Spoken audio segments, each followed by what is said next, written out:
Hi dears, welcome to my channel. അപ്പോൾ എൻ്റെ കയ്യിലിരിക്കുന്നത് മീഷോയിൽ നിന്ന് വാങ്ങിയിട്ടുള്ള ഒരു അടിപൊളി അജ്രക്കിൻ്റെ കോട്ടൺ മെറ്റീരിയലാണ് കേട്ടോ. അപ്പോൾ ഇത് വെച്ചിട്ട് ഞാനൊരു ക്രോപ്പ് ടോപ്പ്, നമ്മുടെ ബാവളിൻ പേഴ്സണൊക്കെ ഇടാൻ പറ്റുന്ന ആ ഒരു ബ്ലൗസ് ഉണ്ടല്ലോ, അത് സ്റ്റിച്ച് ചെയ്യാമെന്നാണ് വിചാരിച്ചത്. ഇപ്പോഴത്തെ ട്രെൻഡിങ് മോഡലായിട്ടുള്ളത്.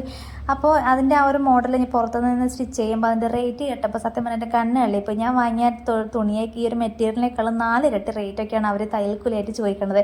അപ്പോൾ ഞാൻ വിചാരിച്ചു എന്തായാലും നമുക്ക് തന്നെ സ്റ്റിച്ച് ചെയ്ത് നോക്കാം. സത്യം പറഞ്ഞാൽ ഞാൻ ഈ സാരി ബ്ലൗസ് അല്ലെങ്കിൽ ഈ ബ്ലൗസ് സ്റ്റിച്ചിങ് ഞാൻ പഠിച്ചിട്ടേ ഇല്ല. ഞാൻ ആകെ പഠിച്ചത് ആ ഒരു ബേസിക് മാത്രമാണ്. ഒരാഴ്ചത്തെ ഒരു ക്ലാസ്സിന് മാത്രം പോയപ്പോൾ ഒരു ബേസിക് നോളജ് മാത്രമേ എനിക്കുള്ളൂ.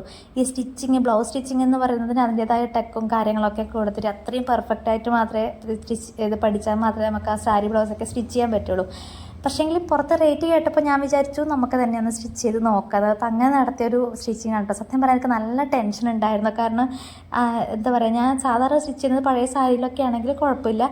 ഇത് പൈസ കൊടുത്ത് വാങ്ങിയിട്ടുള്ള തുണിയാണ്. അപ്പോൾ ഇത് വേസ്റ്റായി പോകുമെന്നുള്ളൊരു പേടി എനിക്ക് ഉണ്ടായിരുന്നു കേട്ടോ.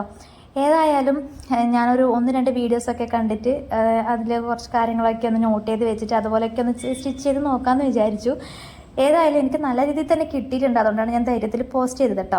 അപ്പോൾ ഇതുവരെയുള്ള കട്ടിങ്ങൊക്കെ നോർമലായിട്ടുള്ള നമ്മൾ കട്ടിങ്ങാണ്. നമ്മൾ സാധാരണ ലെങ്ത്തിൽ കട്ട് ചെയ്തെടുത്തു. 15 ഇഞ്ച് ലെങ്ത്തിലാണ് കട്ട് ചെയ്തെടുത്തത്.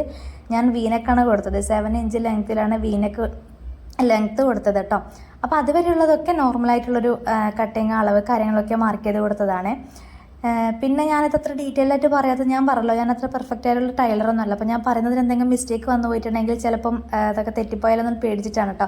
പക്ഷേ ഇതിൽ ഞാൻ ചെയ്തിട്ട് ഈ ഒരു മെത്തേഡ് നിങ്ങൾ ചെയ്യുകയാണെങ്കിൽ നിങ്ങൾക്ക് തീർച്ചയായിട്ടും നല്ല റിസൾട്ട് തന്നെ കിട്ടുന്നതായിരിക്കും.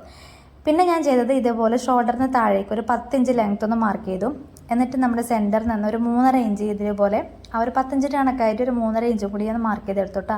എന്നിട്ട് അവിടുന്ന് താഴോട്ടേക്കും ഒരു ലൈന് കൊടുത്തു. അവിടുന്ന് മുകളിലേക്ക് ആം ഹോളിൻ്റെ അവിടേക്ക് ഇതുപോലെ ഒരു കേവ് ഷേപ്പ് കൂടി ഒന്ന് കൊടുത്തു.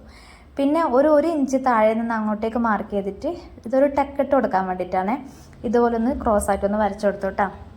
ഇതേ ഞാൻ കാര്യമായിട്ടൊരു മാർക്കിങ് കൊടുത്തിട്ടുള്ളൂ. എന്നിട്ട് അതിങ്ങനെ ഓപ്പോസിറ്റ് സൈഡൊന്ന് വെച്ചിട്ടൊന്ന് പ്രസ് ചെയ്ത് കൊടുത്തപ്പോൾ 2 സൈഡും ഒരേപോലെ ചോക്കായതുകൊണ്ട് 2 സൈഡും ഒരേപോലെ വന്നിട്ടുണ്ട്. ആ സൈഡ് കൂടെ ഇതുപോലെ ഒന്ന് ജോയിൻ ചെയ്ത് വരച്ചു കൊടുത്തു കേട്ടോ. ഇനി ഞാനിവിടെ കട്ടിംഗ് ഒന്നും കൊടുക്കുന്നില്ല. ആ വരച്ചു കൊടുത്ത ലൈനിലൂടെ മാത്രം ഒന്ന് സ്റ്റിച്ച് ചെയ്ത് കൊടുക്കുന്നേ ഉള്ളൂ കേട്ടോ. സാധാരണ ഈ പ്രിൻസസ് കട്ടൊക്കെ ചെയ്യുന്നതാണെങ്കിൽ അതുപോലെ കട്ട് ചെയ്തെടുത്തിട്ട് അതൊന്ന് ജോയിൻ ചെയ്തിട്ട് ഷേപ്പിൽ ജോയിൻ ചെയ്തെടുക്കല്ലേ ചെയ്യുക. ഞാനിങ്ങനെ കട്ടിംഗ് ഒന്നും കൊടുക്കുന്നില്ല. നമ്മൾ വരച്ചു കൊടുത്ത ആ ഒരു ടക്കിലൂടെ ഇതുപോലെ ഒന്ന് സ്റ്റിച്ച് ചെയ്ത് കൊടുക്കുന്നേ ഉള്ളൂ. പക്ഷേ ഏതാണെങ്കിൽ നല്ല ഷേപ്പിൽ തന്നെ എനിക്ക് കിട്ടീന് കേട്ടോ. നല്ല എന്താ പറയുക, പെർഫെക്റ്റ് ആയിട്ട് തന്നെ കിട്ടിയിട്ടുണ്ടായിരുന്നേ. പിന്നെ ഞാൻ ഷോൾഡർ ജോയിൻ ചെയ്ത് കൊടുത്തു. സ്ലീവ് ഞാൻ ഫുൾ സ്ലീവാണ് കേട്ടോ കൊടുത്തത്. ഫുൾ സ്ലീവൊക്കെ വെക്കാൻ അറിയാമായിരിക്കുമല്ലോ അല്ലേ, സാധാരണ വെക്കുന്നതിനേക്കാളും ഞാൻ ഒരു ഫുൾ സ്ലീവാണ് കൊടുത്തത്. അതും ഇതുപോലെ ഒന്ന് സ്റ്റിച്ച് ചെയ്ത് കൊടുത്തു. ഇനി വേറെ ഒരു കാര്യം കൂടി ഞാൻ ചെയ്യുന്നുണ്ട്. അതാണ് ഇതിൽ ഇമ്പോർട്ടൻ്റ് ആയിട്ടുള്ളത്. ഞാൻ അങ്ങനെ ബാക്ക് ഓപ്പണിംഗ് ആയിട്ടല്ല ചെയ്യണത്. ബാക്കോ ഫ്രണ്ടോ എവിടെയും ഞാൻ ഓപ്പൺ ചെയ്യുന്നില്ല. സാധാരണ ബ്ലൗസിനൊക്കെ ഒന്നുകിൽ ബാക്ക് ഹുക്ക് വെച്ച് കൊടുക്കും, അല്ലെങ്കിൽ സിബ് വെച്ച് കൊടുക്കും. അങ്ങനെ ഓപ്പണിംഗ് ആയിട്ടാണല്ലോ ഉണ്ടാവുക. അപ്പോൾ ഇത് ഞാൻ ഓപ്പണിങ് കൊടുക്കുന്നത്. അതിന് പകരം താഴത്തെ ഭാഗം ഞാൻ അതിൽ ഷേപ്പാക്കാതെ കൊടുത്തത്. സ്ട്രെയിറ്റ് ആയിട്ടാണ് ഞാൻ സ്റ്റിച്ച് ചെയ്തത് കേട്ടോ. അപ്പോൾ താഴത്തെ ഭാഗം ഞാനിങ്ങനെ മടക്കി സ്റ്റിച്ച് ചെയ്യുമ്പോൾ ഈ ഒരു ഇലാസ്റ്റിക് കയറ്റാനുള്ള പാകത്തിന് ഞാൻ ഇതേപോലെ ഒന്ന് സ്റ്റിച്ച് ചെയ്ത് കൊടുത്തു. എന്താ പറയുക, ഈ ഇലാസ്റ്റിക് കയറ്റി കൊടുക്കാനുള്ള ഗ്യാപ്പ് വിട്ടിട്ട് ഞാനിതൊന്ന് താഴത്തെ ഭാഗം മടക്കി കൊടുക്കുകയാണ് ചെയ്യണത്. മടക്കി സ്റ്റിച്ച് ചെയ്ത് കൊടുക്കുകയാണ് ചെയ്യണത്. അപ്പോൾ ഇതുപോലെ ചെറിയൊരു ഗ്യാപ്പ് ഒന്ന് വിട്ടതിന് ശേഷം ബാക്കി മുഴുവൻ ഞാനൊന്ന് മടക്കി സ്റ്റിച്ച് ചെയ്ത് കൊടുത്തു. എന്നിട്ട് ഇലാസ്റ്റിക് അതിനകത്തേക്ക് കയറ്റി കൊടുത്തു കേട്ടോ.